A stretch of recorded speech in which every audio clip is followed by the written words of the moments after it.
Hey, this is Rick Cassels from exercisesforinjuries.com. I'm down here in Las Vegas at a fitness business meeting, a fitness mastermind meeting, and I ran into Dr. Peter Osborne again, and he's been on EFI before, and he's talked about knee pain and cartilage and gluten. So I wanted to talk a little bit more about gluten, how gluten can be affecting your clients' injury and pain recovery. Hi Rick, thanks for having me on. So today we'll talk a little bit about gluten sensitivity. It's estimated that somewhere between 3 and 10 million people have gluten sensitivity, and that's just the US alone. So that's a large quantity of people who are eating a food that is inflammatory. And so one of the components that gluten can do, if we're talking about dealing with patients and rehabbing injuries, we want to understand that one of the primary ways that gluten affects people is through inflammation. It's actually been shown that there are protein components within gluten that can attach to cartilage and create inflammation, and that this inflammation can prolong an injury and in even some cases predispose to injury. So here you have the opportunity to rehab somebody, but then the follow-up with that is, how do we keep this person from becoming re-injured? And so the biochemistry becomes very important, because although exercise is extremely beneficial in rehabilitation, remember that the building blocks for the joints, the cartilage, the tendon, the bone, the muscle, comes from biochemistry. It comes from what we eat directly. And so if those foods are promoting of an inflammatory process or an inflammatory pathway, then what's actually going to happen is we're not going to have adequate recovery.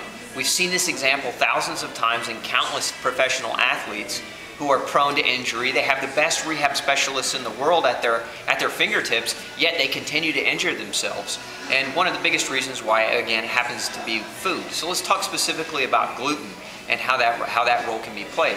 Arthritis, if we look at the top 3 reasons people visit their doctors, it's neck and back pain and the flu, right? So here we have pain as being the primary reason why people would go and visit a doctor.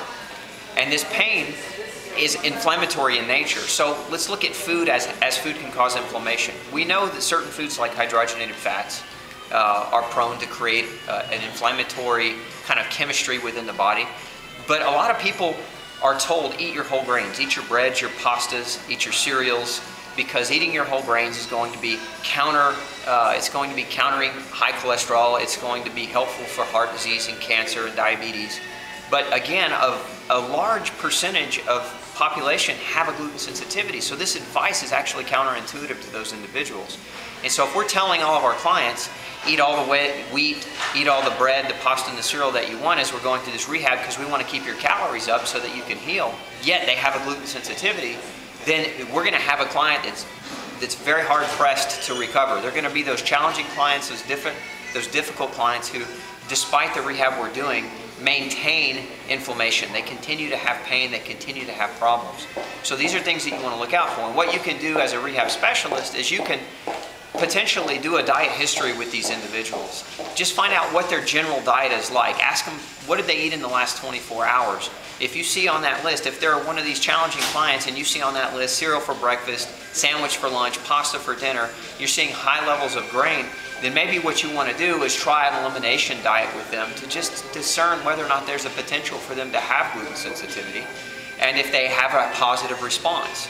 One of the most positive responses I see in my own patients that are going through rehab is when we change their diet, their rehab accelerates, their rehab improves, and in many cases we're needing to treat them about half the time because we're no longer investing in foods that are counterproductive to what we're trying to accomplish.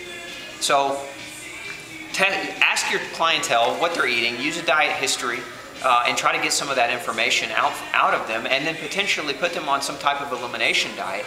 If they're the kind of client that really need a black and white, all you have to do is get them genetically tested for gluten sensitivity, and that's very, very easy to do. So just some tips for you. Hope it was helpful, and hope that if you apply this, that your clientele and your patients get better faster.